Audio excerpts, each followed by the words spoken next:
Hi, I'm Brian Mullen, and this is Balls Out Physics, episode 5.2, the conservation of momentum in space. Now, in the last episode, I looked at propulsion in a vacuum chamber, and the real reason I wanted to do that was to try and show how difficult it would be to construct a vacuum chamber that accurately resembles or accurately models an infinitely expanding outer space. And a lot of people offered to contribute to a GoFundMe account or donate to building one of these. And while I really appreciate it, there's already somebody out there who's working on one of these, and he's a guy named Rob Durham. You might be familiar with his work. If not, check out his channel. He actually sent me a message about his work on vacuum chambers, and he's done some propulsion tests with CO2 cartridges, and that's why I thanked Rob in the last episode and for that idea. And he's also looking at doing some experiments with radiation inside, or thermal radiation inside the vacuum chambers he's constructed.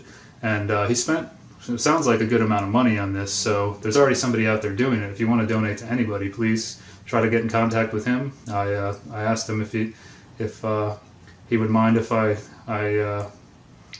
promoted his stuff, and well, I wanted to get this episode out, so I didn't wait for a reply. Sorry, Rob, but I figured you wouldn't mind people donating money for all of your hard work. He's also working with an Australian engineer, but he and an Australian engineer are both working on this, and they're both engineers, which is really awesome to talk to other engineers about this stuff. There's a lot of people that are seeing the flaws in the model of our world and space travel and all kinds of things. So I wanted to get back into the action-reaction problem in space and also the conservation of momentum.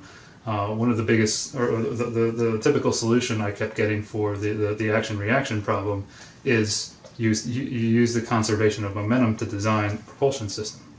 And I'll get into how that equation is derived in a second, but I also mentioned looking at the compressed gas as a spring, because maybe it's easier to visualize that way, kind of going over the example in episode 5 again, and then go into the conservation of momentum. So when you take a spring, this is the biggest spring I had, unfortunately, but when you take a spring and you push in on it, when you compress it, it pushes back on your fingers or whatever you're using to compress it with, right? Action, reaction, typical stuff. Now, to calculate the force in the spring, or the force required to compress a string, we use what's called Hooke's law, and that's what this is right here. The force to compress the spring is equal to negative k times x, and negative k is basically the stiffness of the spring, and it varies between different springs. And then x would be the distance required or the distance of compression that you apply. So if I compress it this much, there would be that much force in it, depending on what that distance was that I compressed it. And then you compress it more, there's more force, and then more and more force. Does that make sense? And that's the reason it's negative, because it's the amount of force required to compress the string. And then whatever force that is pushes back on both of my fingers with that force, that reaction. Okay, so the reaction on each one of my fingers is equal to Fs. Okay, pretty simple. And so somebody suggested on episode 5 or used a spring. We were talking about the spring and how that could explain the compressed gas in a container that was sprayed out into space. That's what I talked about in episode 5, and how that could possibly explain the reaction. And so I thought that was a really good analogy and a good way to simplify it and look at it. So what I did was I drew the container here with a spring, a compressed spring in it, instead of the gas. The spring is basically taking the place of the gas, to simplify it. And so what I've also set up here are 3 time intervals, okay? And the spring has been compressed right here to over a certain distance x, which I've got down here. Okay, so this is actually time equals 0. And we're going to say the shuttle is on this side of the container, and then space is on this side of the container. Okay, this is the same container at 3 different time intervals. Okay, so 1, 2, 3. It's the same thing. So what happens is we compress this string, or the spring, and get a force, Fs. And so, as I showed with my fingers, Fs at time equals 0, or time interval 0, Fs is equal to Rho. Okay, that force in the spring is pushing on both the shuttle, or the backside in the container, and this side over here, which would be the nozzle for the compressed gas, or the door in this case, like a container, or the door of the container. Okay, and so Rho is pushing on both surfaces, and so simulating the compressed gas, the lid flings open. And that's what we have here, and we assume that it opens so fast that it doesn't hinder the spring expanding at all. The spring just immediately starts to expand, just like the gas would expand out into space. And since this is springing out into space, there's no resistance at all. Now, on Earth, there would be a little bit of air resistance, but it would be pretty much negligible because it is a spring. But the best place to test this would be in a vacuum chamber. However, I don't think the air pressure would make that much of a difference. But so the door flings open, and here at time interval 1, that doesn't mean 1 second, whatever that would be fractions of a second, because this thing's going to spring out very quickly. So whatever that time interval is not really important. At time interval 1, door swings open, and now you have a different reaction on the shuttle right here. But that reaction is less than your original reaction, because if you think about it, if I just move my thumb, I just move one side, the door would be, my thumb would be the door. As the door opens, immediately after the door opens, the load on my index finger becomes less, right? It makes sense. Compress a string. You can do this if you have a spring. So at time equals 1, the moment that this door flies open, R1, the reaction on the shuttle starts to decrease instantly. So R1 is less than Rho. Okay? And so now I drew this orange because the spring, the red represents the most compressed state. Now orange, the spring is relieved a little bit, and it's starting to come out of the container at time interval 1. Okay? Now we move down to time interval 2, and this is when the spring has now become completely relieved. It's like this. It's completely relieved now. Okay, and it's just about to fly out into space, because as you would expect, it would fly out into space. And so, right here, R2 is actually 0. R2 equals 0, less than R1. Okay, so throughout this entire process, this reaction on the shuttle that has this container mounted in it never increases, ever. It always decreases once this opens. And so this is to try to simplify the compressed gas. Now the compressed gas would be different because it is different because it's pushing on the back, but it's also pushing on all sides of the container. However, once you open one side, once you open the nozzle, all of the gas rushes out into space and doesn't see any resistance because space doesn't push back. So there's no reaction from space. So even though it's pushing on all three surfaces, as well as the nozzle or the door, once there's an exit into emptiness, into infinite expansion, all of the reactions on the container start to decrease. There's never a net increase of reaction on the shuttle, so it can't push the shuttle, it can't move it. And that's what I was trying to explain in episode 5. And so that's the basic idea of how it works, just simplified in a spring, and also gives you a good idea of how springs work. Okay, so if you've got a spring, mess around with this and see, hold it down, maybe launch it up in the air, and think about does that reaction increase? You can push it down on a table and watch it fly up. Does the reaction increase once you let go of the spring, like the load being pushed down on the table? Because remember, action, reaction, just everything we do is basically action, reaction. Okay, so that's the idea explained as a spring, and then of course in episode 5, a few people commented that the conservation of momentum explains this. Now I want to look at another example to do this, to talk about the conservation of momentum, but I figured we should break it down first. So let's go ahead and erase this. Now that that's all been covered, let me get my whiteboard a little more secure. Now, the conservation of momentum,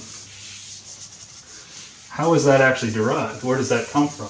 It's an equation, right? And this is what is used to design these propulsion systems, basically.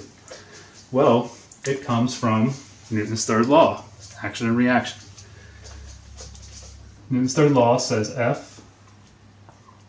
F1 is equal to negative F2. Okay? Force 1 is equal to the opposite, equal and opposite reaction, F2. As I crouch and push it down on my feet, the floor pushes back with negative F2, or however you want to look at it, okay? Well, now, if you remember from episode 2, force is equal to mass times acceleration, ma, okay? So we can rewrite this as m1 a1 equals m2 a2, okay? And now, if you remember, I think I covered this in episode 3, that acceleration is equal to the change in velocity divided by time, okay? So again, we can rewrite this as m1 equal m1 times delta v1 over t equals m2 times delta v2, actually equals negative, stays negative, over t, okay? So m1 times the change in velocity of this mass divided by time equals negative m2 times the change in velocity of m2 divided by time. And time is constant, it's not different for each mass. The whole thing occurs over a set time. So multiply each side by t, since it's the same, it's constant. T cancels, and you get m1 times delta v1 equals negative m2 times delta v2. This is the conservation of momentum equation. It is action and reaction. It is Newton's third law. It's the same thing, it's just a different way to write it. Okay? And on episode 5.1, somebody suggested a fire hose. A fire hose is explained with this equation, how when a firefighter turns the fire hose on, it pushes back on them. I mean, they can push back pretty hard. Sometimes it takes a couple of guys to hold a fire hose. And I had to think about that one for a bit. But I want to do an example looking at a fire hose and how this equation can be used to figure out what velocity the fire hose would experience if there was nobody holding it or nobody there to get the reaction, and then compare that to what would happen in space. Okay, so I'm going to draw another sketch and I'll be right back. Okay, so here we go. What I have drawn here is a fire hose. Here's the hose. Here's the nozzle. Okay. Up here I have the equation. What I did was I said the reaction from the force of the water on the hose, the reaction acts to the right and the force of the water acts to the left. And what I'm saying is your right is positive, your left is negative. Okay? If you're watching the video. And so reaction, action, and then that can be converted into the conservation of momentum, as I just showed. And so what we have is water's flowing through this hose to a nozzle. And this nozzle works just like the jet engine, or very similar to the jet engine I showed in episode 5.0. And so you have water flowing through this hose, or through the fire hose, and it gets to this nozzle. And as you can see, the shape reduces the area of flow, so the energy of the water increases, and that's what this red line represents, is the increase in energy, which is results in an increase in velocity as the water comes out of the end of the hose. Okay, and so what I have here is VWI for the initial velocity of the water before it goes through the nozzle, and over here I have VWF for the final velocity of the water after it comes as it comes out of the nozzle. All right. Okay, so hose, the initial, I've got also here the initial velocity of the hose, right? So VHI is equal to 0 because the hose is just sitting there, it's at rest. And we're going to assume that nothing resists the hose's movement when the water kicks on, because obviously the hose is going to fly backwards, right? Unless there's firefighters to hold it. So, breaking down the conservation of momentum equation, we can solve for what we'll call VHF, what the final velocity of the hose will be after from the action reaction of the water, the action of the water, the jet of water pushing back on the hose, and then this is the reaction here. And then since there's nothing to stop it, since nothing's resisting this reaction, it'll move. Okay, that's the idea. So what we have here is the equation I wrote out before, and we can expand. It's delta V is, or your change in velocity is your final velocity minus your initial velocity. Okay, so m hose, mass of the hose, times VHF, okay, no, I got that wrong, VHF minus 0, because we have VH and the initial velocity of the hose is 0, is equal to negative mW, mass of the water coming out of the hose, is equal to VWF minus VWI. Okay, VF, VI, water. So now very easily we can solve for the velocity of the hose as it travels backwards. VHF is equal to get MH on the other side, just divide both sides by MH, it cancels here, and that gives you negative mass of water times VWF minus VWI divided by MH. That's it. That'll give you this velocity, and as you see, it's negative, so it's back this and it forces the hose back in this direction. Pretty simple, right? This is basically how these propulsion systems would be designed using the conservation of momentum in space. But as I showed in episode 5 with the jet, there's always an action and reaction. You have to count. The action and reactions continue. So there's consecutive action and reactions happening here. We have to count for all the action and reactions. And so when this water sprays out of the hose, immediately the air is resisting it. Okay, remember P atmosphere, P ATM, we'll just call it atmosphere for now, is equals 14.7 psi, assuming that this is at sea level. So as this water, this accelerated water, the increase in velocity comes flying out of the nozzle, the air is trying to resist it, but obviously there's so much energy here that the air can't resist the end of the stream. But just like in the jet engine, it is pushing down from above and below, and that's what creates this stream here. That's what holds it in a water jet coming out of the end of the hose, is this pressure. Okay, and so eventually the air will slow the water down, and you do have the weight of the water pulling it down, so you'll get more of a shape like this. If it doesn't spray infinitely, eventually the weight pulls it down, and the air pressure does slow it down.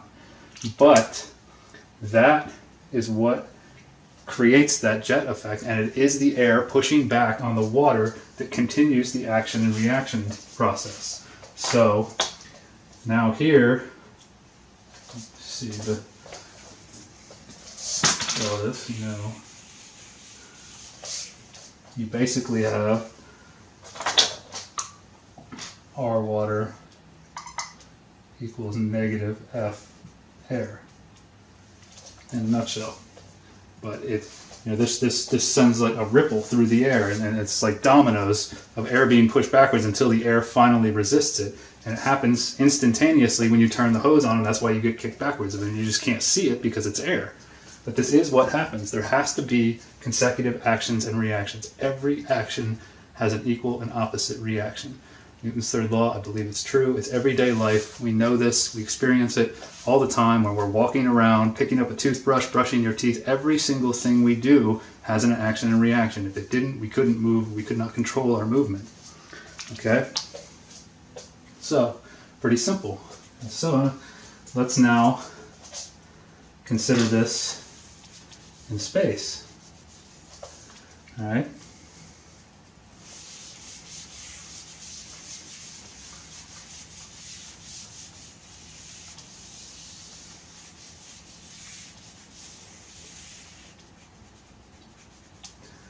In space, say this is, instead of a hose, instead of a fire hose, say this is one of the jets on the shuttle. Okay? And that's the nozzle of the jet, or this would be propellant. Okay, so this would be P, and this would be VS for shuttle, and the reaction of the shuttle is equal to the force of the propellant. And see where I'm going with this, shuttle, propellant. Okay. And then shuttle, propellant.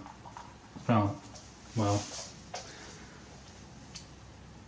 remember, this is action-reaction. It is. So, if the designer, the engineer, is only looking at this and ignoring what's happening out here, he or she is assuming that there is a reaction happening out here. And I think this is how we have all been duped. I do. I believe this. It's taken a while to come to this, but when you really think about it, if you don't think about it, you're automatically assuming that that action-reaction is happening out here. But in reality, if this is infinitely expanding space from the edge of the nozzle in the jet in the shuttle, then if this expands infinitely in all directions, and there's nothing pushing back because space is pulling away right at the edge of the nozzle, space is infinitely, there's a pressure differential there, negative pressure, whatever you want to call it, it sucks, whatever. There's nothing pushing back. So, in reality, VSF would be 0. Because you didn't sort of satisfy this, because the conservation of momentum is this equation. If there's no reaction between the propulsion, the VP, the propellant, whatever, then you don't have consecutive reactions back to the nozzle and you can't move. It's that simple. And that's what I believe is my opinion, but it's logical to me. And being an engineer, going to school and just knowing how engineering is, we go to school, engineers, we go to school, we do complex problems throughout our college career, and we're always doing complex problems, looking for complex answers, and we constantly train our minds to look for complex answers. And so it becomes very easy for engineers to actually miss simple explanations. I see it all the time, but nowhere have I seen it more than in myself. I've had a problem, I've overanalyzed it, and I've asked another engineer and they go, duh, and they point at something and I'm just like, oh, or just give me a simple answer and I'm like, oh. And I've done it to other engineers. It happens all the time. We live in a very complicated society, and it does not surprise me when I really think about it that this could happen. So, I think it could be one massive conspiracy. Well, really, if engineers are designing these propellant systems for spacecraft and satellites and all these things, and they see video of them, they think it works. They forget about this action-reaction that's not happening because they only stick to this part right here. And if you just stick to this, you will get a velocity. If you do this calculation like I just did and ignore what's going on out here,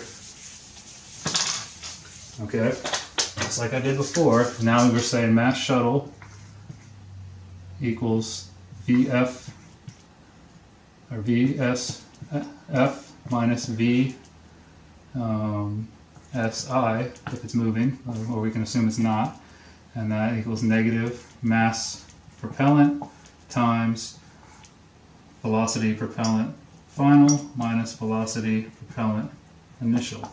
And they can solve for this, and they can say, you can divide both sides by ms, okay?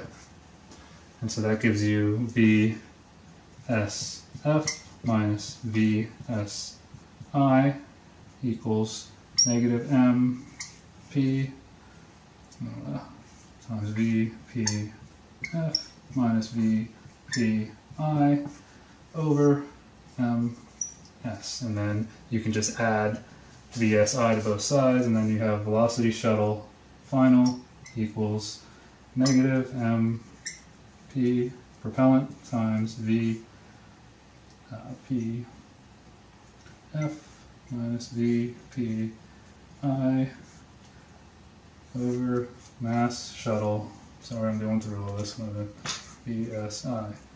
But then you can use this equation for other things. You can solve for the mass of the propellant you would need to create the velocity you want. All kinds of things. You can rewrite this equation, and as long as you're just ignoring that there's no reaction over here, you're assuming that there is a reaction, and so you're going to get values and you're going to get numbers, and it's going to appear like it works. But if all this footage we've seen from space, which there's tons of hoax videos out there, and when you consider everything I talked about in episode 4 and all the work that everyone else out there in the truth community is doing, it doesn't add up. And this doesn't add up because there's no reaction happening out here. So it wouldn't actually work when you really think about it. So that just kind of gives more credit, more validation to these videos that show all the anomalies of ISS footage and moon landing and all that stuff. So this is how I think it happened, and this is how I think a lot of people who work for these space agencies have been duped, and they don't realize it. And it's very unfortunate. But I think we have to swallow our pride and just deal with it. So, where do we go? We've been, for the past 50 years, give or take, we've been, in my opinion, kind of living in a world of confusion. Our eyes see these things in space, and we're told about satellites and all these things, but I think our hearts are saying, no, that doesn't make sense, because this action-reaction is common sense. We know this. One of the things I loved about high school physics was I realized that it was kind of common sense, and we were just applying values and names and numbers to things. And I loved physics when I was in high school because of that. So, yeah, I think this is what has happened, and thanks for everyone for all the great comments, and even the critics out there. This kind of helped me get to this, and I think this makes sense, but it's up to you to decide what is true, because when it comes down to it, there's really only one person in this world who decides what's true, and that's you. You decide.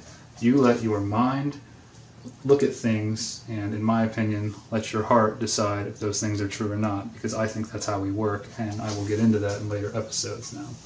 That's also your decision as well, to think about how we work, but I do think that's how we work. And so I don't think space travel is possible because of this, at least using propellants. Now, if we use bullets, again, the bullet, going back to episode 5.0, you have two masses with an action happening between them and blowing them apart, and that would work. If you had barrels sticking out of some type of spacecraft, I think you could move that way. It makes a lot of sense. And the same goes with the skateboard example. There are two masses, myself and the skateboard and the cinder block or the CMU block, and my arms are the action throwing it away from me. It would satisfy this equation, action, reaction. It would all work. You could solve for the velocities and go from there. So, that's it. I'm going to get into some different stuff in episode 6, and maybe I can go over the bullets again if I need to in another sub-episode of this, if people tell me that doesn't make sense. But like I said, decide for yourself. I'm not telling you what's true. I'm just telling you what I know is true now. After lots of thought and lots of research, it's just, like, there's never been a human being in space, and there's never been a satellite or anything in space. And what I feel really bad for is that dog Laika that the Soviets launched. Dog had no idea what was about to happen to her. At least humans know what they're getting themselves into. So, yeah. I will get into a lot more stuff. I'm really enjoying working with everybody in the truth community. It's a beautiful group of people. And so this time I'm going to leave you with a quote following this presentation from who I think was the greatest engineer who ever lived, and has been forgotten, but people are starting to remember who he is. And so I'll leave you with that after this. Until next time, peace.